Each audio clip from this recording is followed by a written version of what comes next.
This podcast is brought to you by the Association for Child and Adolescent Mental Health, ACAMH for short. You can find more podcasts and other resources on our website, www.acamh.org, and follow us on social media by searching ACAMH. Hello, welcome to the In Conversation podcast series for the Association for Child and Adolescent Mental Health, or ACAMH for short. I'm Jo Carlo, a freelance journalist with a specialism in psychology. Today I'm interviewing Dr. Asia Murray, lecturer in psychology at the University of Edinburgh and winner of ACAMH's Sylva Rising Star Award 2021. If you're a fan of our In Conversation series, please subscribe on your preferred streaming platform. Let us know how we did with a rating or review, and do share with friends and colleagues. Asia, welcome and congratulations on winning ACAMH's Rising Star Award. Can you start with a bit of background about who you are and what you do? Yeah, thank you. So I would typically describe myself as a developmental psychologist who specializes in mental health. So I'm interested in mental health and the factors that influence mental health pretty much across the entire lifespan. So beginning already with, what factors influence mental health and neurodevelopment in the prenatal period, and going all the way to well-being, mental health and older adulthood. I do probably take a special interest, though, in mental health in and around the adolescent period and emerging adulthood.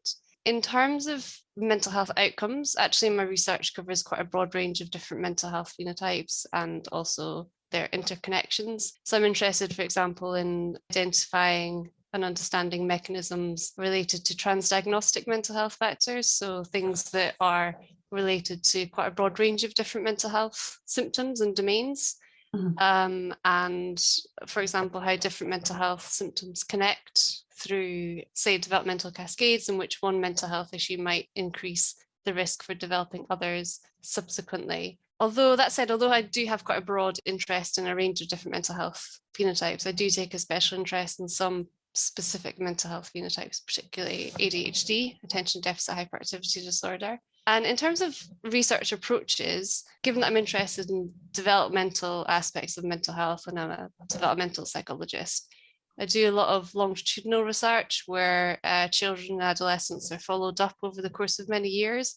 And that includes, for example, using pre-existing data, for example, like the UK Millennium Cohort Study or the Understanding Society studies that are these really nice, large UK population representative studies. Recently as well, I've been working quite a lot on linking long-term development with short-term daily life experiences. So linking these longer-term studies to designs that collect information about what people are thinking, feeling, doing in the course of their daily lives in the short term using a smartphone-based data collection. So I think that pretty much sums up what I do. Okay, brilliant. We'll look at some of the research in more detail shortly. As I mentioned in the intro, you received the ACAMH's Rising Star Award. This is given for best scientific contribution to child and adolescent mental health by a person within 10 years of their first published paper in a peer-reviewed journal. Asia, what did winning the award mean for you? So obviously, I'm really pleased to have won the award, and I think primarily it makes me feel very grateful to have had the fortune of working with so many amazing collaborators, to have had the support of so many great mentors, to have had the privilege of working with so many great students as well, and just having the opportunity to work on so many exciting projects focused on advancing our understanding of child and adolescent mental health. So definitely makes me feel very grateful for the opportunities that I've had.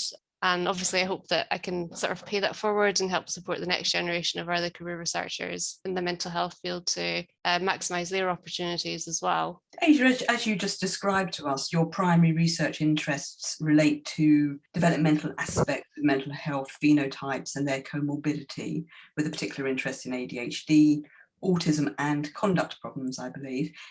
Can you share some recent highlights from this work?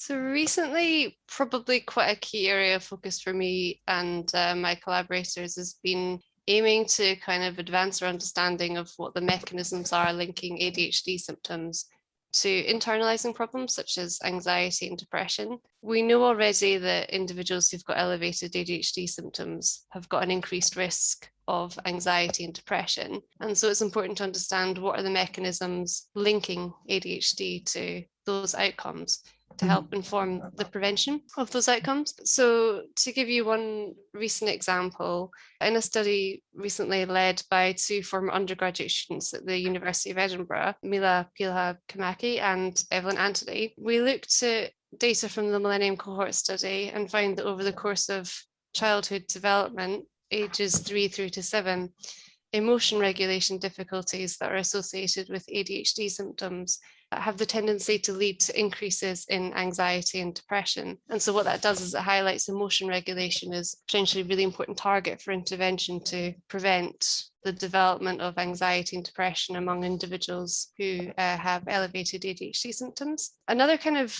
complementary example recently, now focusing rather than on childhood and focusing on emerging adulthood, our group conducted a series of studies where we used an ecological momentary assessment design, so smartphone-based data collection where respondents complete information about what they're thinking, feeling, doing repeatedly over the course of a day and then extended over a couple of weeks. Using that design, we looked at emotion processes in daily life and the role that they might play in linking ADHD symptoms to anxiety and depression. So one study, which was led by Lydia Speyer, who's a former PhD student, now a postdoctoral researcher, we found that individuals who have elevated ADHD symptoms have got higher levels of daily life stress. They tend to have higher levels of daily life negative emotions. They have stronger persistence of stress over time. So once becoming stressed, tend to stay stressed for longer, and also stronger links between stress and then having later negative emotions. And actually, the higher daily life negative emotions and the stronger tendency for stress to persist over time both seem to act as mechanisms that linked ADHD symptoms to developing anxiety and depression. So again, this highlights that stress management is going to be a potentially quite promising target for intervention to prevent anxiety and depression developing in association with ADHD symptoms. I want to ask you about the Evidence for Better Lives study. You're the deputy director of this. This is an innovative global birth cohort study in 8 cities across the world. What are its aims and what have you found so far from this study? The Evidence for Better Lives study is basically a parallel birth cohort study in 8 different countries across the world. So those countries are Ghana, Jamaica, Pakistan, Philippines, Romania, South Africa, Sri Lanka, and Vietnam. There's really 3 interconnected aims, and the first is to provide new insights that can help support early child development, and a strong component of that is the prevention of exposure to violence and other adversities. The second aim is to influence policy connected to these issues through partnerships with local policymakers and international actors in the area of child development and violence prevention. And then the third connected aim is to help build capacity in child development and violence prevention research. So where we're at with that study at the moment is we have collected already 3 waves of data and are planning further data collections at the same time as analysing the data that we've collected already from the prenatal period shortly after birth, and for some of the sites also a data collection in early childhood.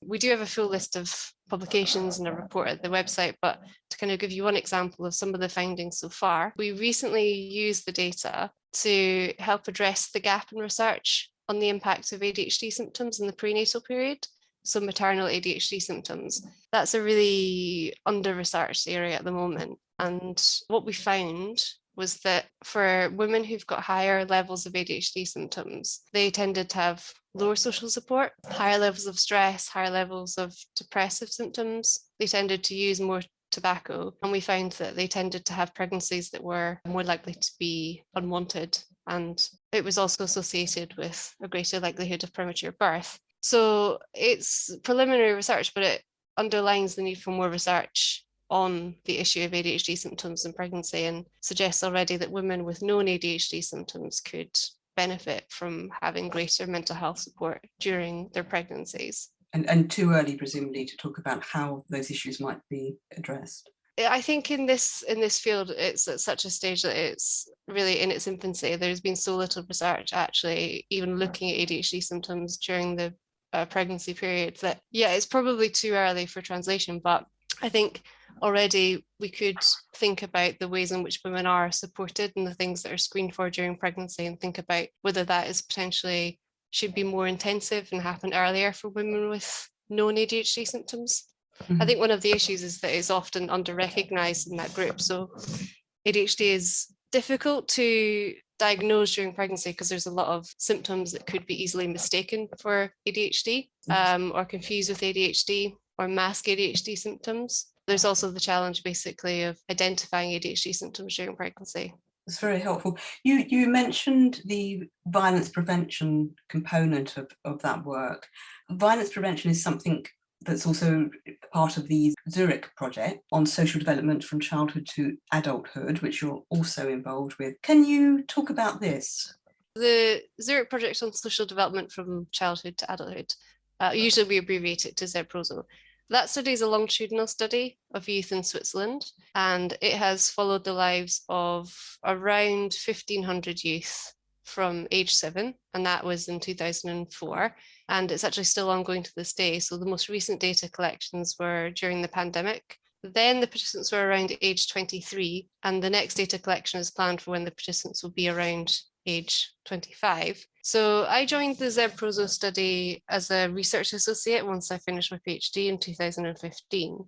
And with the study, I've primarily worked on the mental health data, which is really rich in that study. So it's available for self-reports, teacher reports, parent reports in various combinations for the full span of the study. And I use that to examine various developmental hypotheses about mental health outcomes. So for example, looking at what is it that differentiates individuals with ADHD symptom trajectories that are characterized by earlier onsets in childhood versus later onsets in sort of late childhood, early adolescence. And in that work, we find that for many individuals, especially those who are female, those symptoms, those ADHD symptoms might not actually escalate until the point of adolescence. And by the time those individuals reach late adolescence, their patterns of impairments are actually very similar to those who had an earlier age of onset. And so that might point to the idea that the diagnostic criterion for ADHD of symptoms having to have appeared before age 12 is actually too restrictive, because it's excluding those who might have impairments and who might also benefit from intervention from technically being able to have a diagnosis. More recently within ZEPROSO, I've been leading an ecological momentary assessment add-on to the study, which we call the Decades to Minute study, reflecting the fact that it links long-term development to short-term processes in the ecological momentary assessment component. And so basically that involved implementing a 2-week-long ecological momentary assessment protocol that allows us to, as I say, sort of link long-term developmental histories going all the way back to age 7 to daily life functioning in adulthood in terms of what people are thinking, feeling, doing on a day-to-day basis. And actually the example I mentioned before, looking at stress and negative emotions in relation to ADHD, that was an example of one of the findings from this study. You've already talked about a number of projects, but you've also secured grants for a project supporting student mental health and another to address the adverse impacts of domestic violence during pregnancy.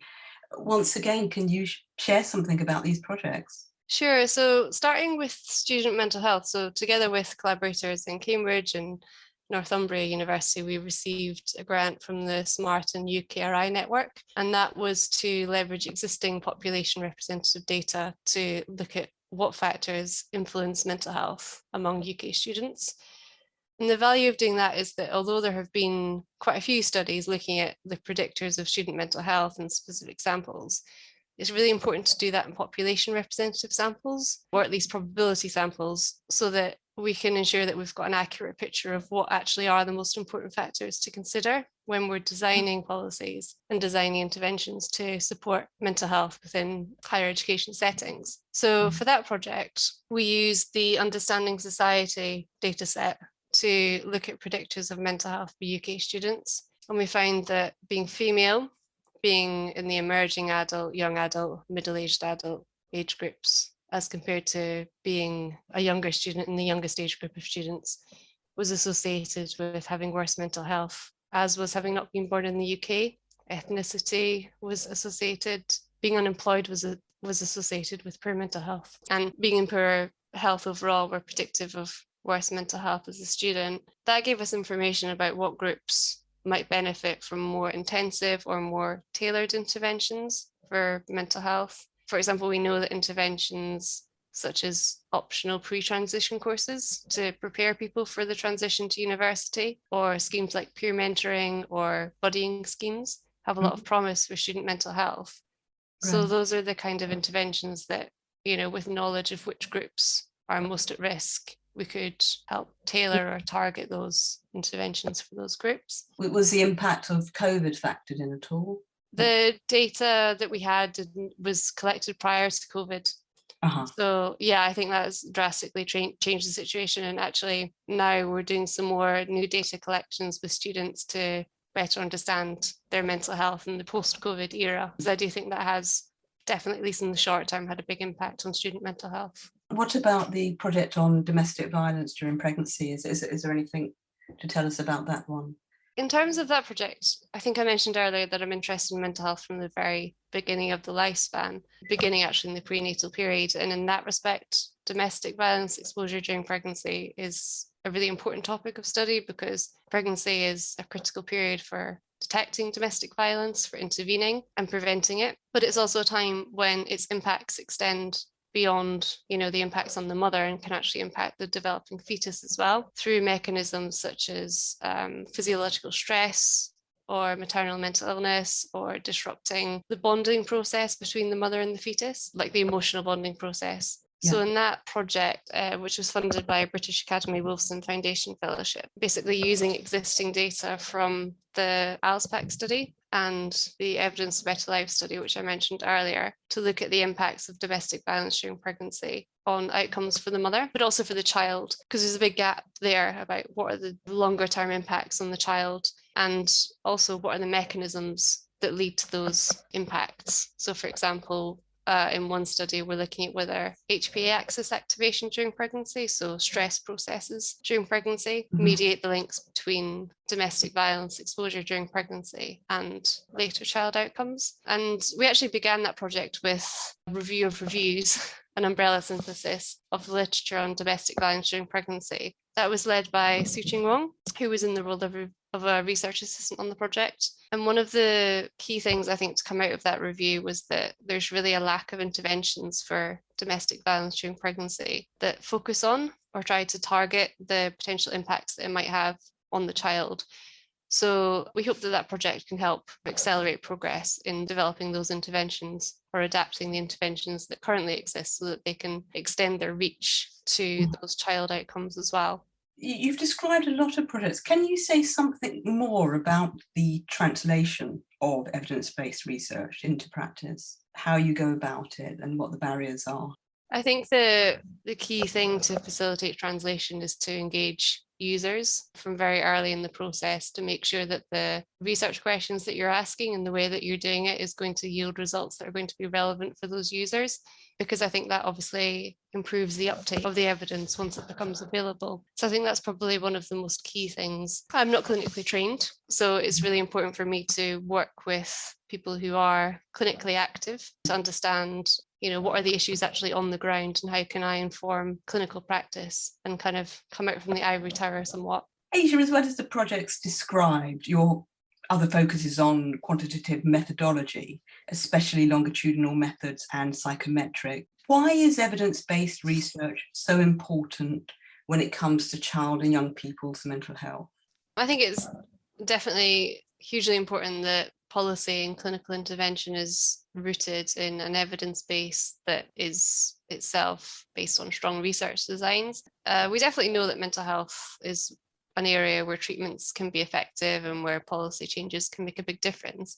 Obviously, that's only going to be the case if they're based on rigorous evidence. And I think that means not only having well-designed studies, but also taking steps to improve transparency and to avoid biases such as publication biases through, following open science principles, for example, making materials available, and making sure that not only positive findings are published. And I think obviously there's a responsibility for that on the side of researchers, but also in other places such as journals who, ideally going forward could perhaps make it more possible to do registered report styles of publication, where studies are evaluated on the basis of a methodology as opposed to on the results, to again help reduce the publication bias in the field.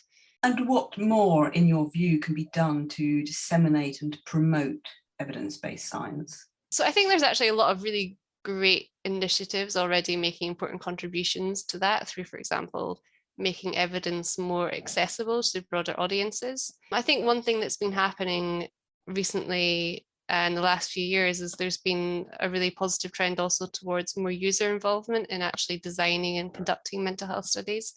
So in adolescent mental health research, for example, it's becoming more common to actually involve adolescents themselves, either as advisors or actually as co-producers in the research process. And I think the idea is that you have greater user involvement. That helps you ensure that your study is addressing a question that's important to the group that's most affected by your research, at the same time as giving them more insight into the evidence generation process. And so really that is something that should lead to better uptake of the evidence ultimately. I think though that it's something that is challenging to do well, and it's something that researchers are not necessarily trained to do as part of their training. Probably one thing that could help to promote more dissemination, more promotion of evidence-based science would be to help sort of better equip researchers to have the skills and the confidence to take on approaches that involve users much more, as well as to kind of develop infrastructures to facilitate that more as well.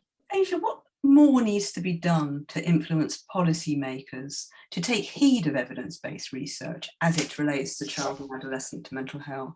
I think there's probably three key things. I think the first thing is that researchers should try to have a good understanding of the policy landscape to know where a study that they're doing can actually contribute. And part of that is knowing who the relevant stakeholders are. So, for example, when we were implementing the Evidence of Better Lives study, we conducted quite a comprehensive needs and resources assessment, which was all about understanding what are the current policies and resources in each of the 8 cities in which we were working with respect to the prevention of violence against children. And that involved a combination of desk-based research and also interviewing and engaging with the relevant stakeholders on the ground. And that helped us to identify what areas we could potentially make a contribution to supporting policy change. I think the second thing is to engage relevant stakeholders pretty much throughout the whole life cycle of the research project. So for example, again, with the Evidence of Better Lives study, we held quite a number of meetings locally and internationally with policymakers and relevant stakeholders already from the stage of planning the study, and then continued through to the dissemination stage. And that, I think, helped us to guide the direction of the study to maximize its contribution and also help facilitate the translation of findings as well. And then I think the third one is to translate the findings into very specific, concrete, and also realistic recommendations that properly take into account the current policy resources situation. So it's usually not going to be sufficient to say these findings have got some implications for policies or interventions, but to instead point to specific policies or specific interventions that could be introduced or perhaps adapted if there's pre-existing policies or interventions in light of the findings of the study, which again, I think being able to do that probably requires quite good ongoing engagement and keeping up to date with what's happening in the real world, as it were. That's very helpful, very, very clear summary of the way to approach it. Asia, is there anything else in the pipeline for you that you'd like to mention?